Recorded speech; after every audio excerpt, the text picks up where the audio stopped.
Good morning Pilipinas! Live mula sa Pag-asa Weather and Flood Forecasting Center. Ako po si Amor La Rosa at ito ang Panahon TV Express. Mga kababayan, ngayon pong araw na ito, July 16 na inaalala natin ang isang natural disaster na naranasan po sa Pilipinas. Ito po ay ang killer quake na naramdaman sa iba't ibang bahagi ng Luzon noong July 16, 1990. Ito po ay magnitude 7.7 na lindol at ang epicenter nito ay naitala sa hilaga ng Maynila sa Nueva Ecija Province. Higit po itong nagkaroon ng epekto sa Baguio City kung saan halos 100,000 tao ang natulog na sa kalsada at kinagabihan nga po yan hanggang sa sumunod na linggo matapos ang pagyanig. Tinatayang umabot naman ng 1,000 katao ang natrap at namatay at halos 1,000 rin po ang sugatan at daang-daang motorista rin po ang na-stranded sa mga kalye. Ngayon po sa ika-23 anibersaryo ng lindol na ito, ipagdasal po natin ang ating mga kababayang naapektuhan nito at palawakin pa po natin ang ating kaalaman tungkol po yan sa disaster preparedness. Ngayon naman punta naman po tayo sa ating panahon. Umiiral po ngayon sa ating bansa si Tropical Depression Isang. Ano kaya magiging lagay ng ating panahon sa susunod na 3 araw? Ito na po ang 3-day weather forecast ng Pag-asa.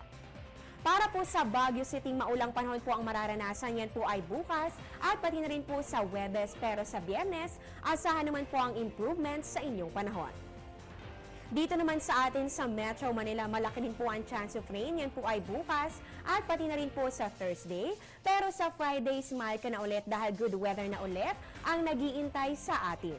Para naman po sa Metro Cebu, rainy weather po bukas. Pero pagsapit naman po ng Huwebes at ng Biyernes, unti-unting gaganda ang inyong panahon.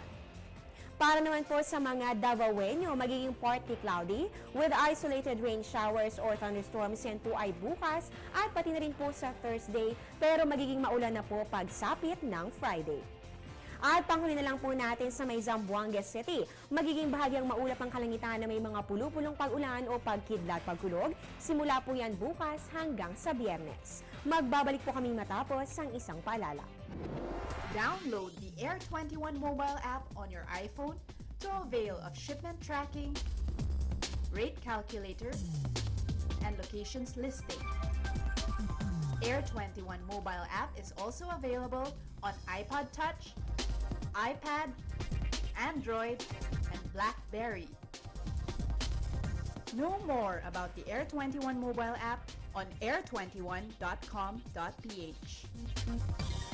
Muna tayo, ang Philippine Standard Time po natin ngayon ay 10:01 ng umaga. At yan ang latest mula dito sa Pag-asa, manatiling nakatutok sa Panahon TV Express kung saan walang pinipiling panahon ang pagbibigay impormasyon. Ako pang inyong weather lover, Amor La Rosa. Magandang umaga.